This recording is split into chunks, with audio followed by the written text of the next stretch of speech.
Assalamualaikum warahmatullahi wabarakatuh. Bertemu lagi dengan saya Ali Ahmad ya. Di sini saya akan menjelaskan perihal kredit dan perjanjian jaminan ya.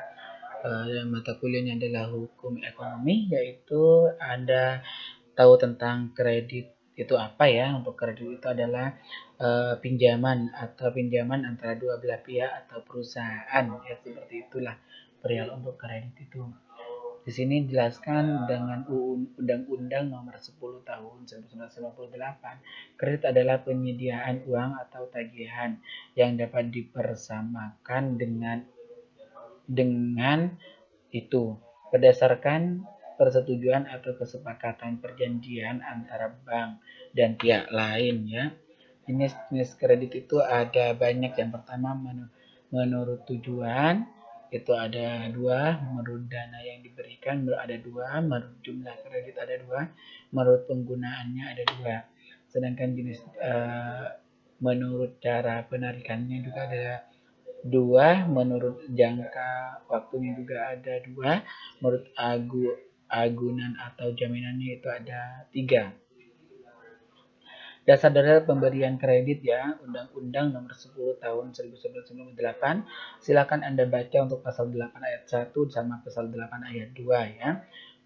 Penerapan prinsip 5C dalam penyaluran kredit. Ada waktu, ada kemampuan, ada modal, ada jaminan, dan ini ada kondisi ekonomi.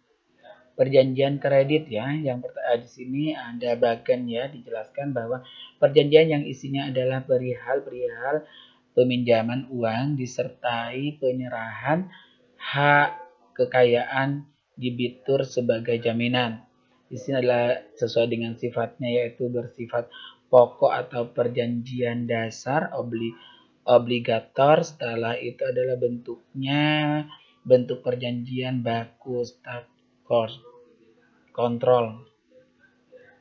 Fungsinya yaitu perjanjian kredit. Yang kedua itu alat bukti mengenai batasan hak dan kewajiban antara kreditur dan debitur ya. Yang ketiga alat untuk melakukan pemantauan kredit. Jaminan dan anggunan kredit SK Direksi BI nomor 23/69/KEP/DIR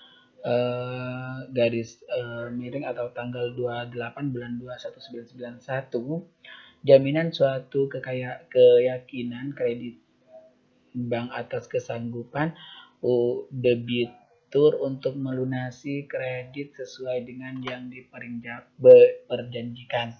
Pasal 1 ayat angka 23 Undang-Undang Nomor 10 Tahun 1998. Agunan. Jaminan pokok yang diserahkan debitur dalam rangka pemberian fasilitas kredit atau pembiayaan berdasarkan prinsip syariah sesuai dengan ketentuan yang ditetapkan oleh Bank Indonesia. Satu, agunan pokok, agunan tambahan. Dan selanjutnya fungsi jaminan kredit. Pasal 1131 KUH Perdata, fungsi jaminan sebagai upaya pemenuhan kewajiban debitur yang dinilai dengan uang, yaitu dengan melaksanakan pembayaran ya. Prinsip-prinsip jaminan kredit. Yang pertama, kekayaan seseorang merupakan jaminan hutangnya. Kekayaan tersebut juga mencakup benda yang akan diperoleh atau dimiliki pada kemudian hari. Yang ketiga, kekayaan benda tersebut meliputi yang bergerak dan tidak bergerak. Selanjutnya, kreditur tidak dibenarkan mengambil barang jaminan untuk langsung dimiliki dan dianggap sebagai pelunasan utang di debitur.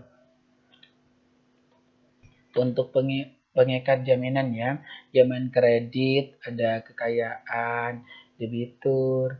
Kredit tanpa jaminan itu ada tidak dijamin kekayaannya debitur secara khusus.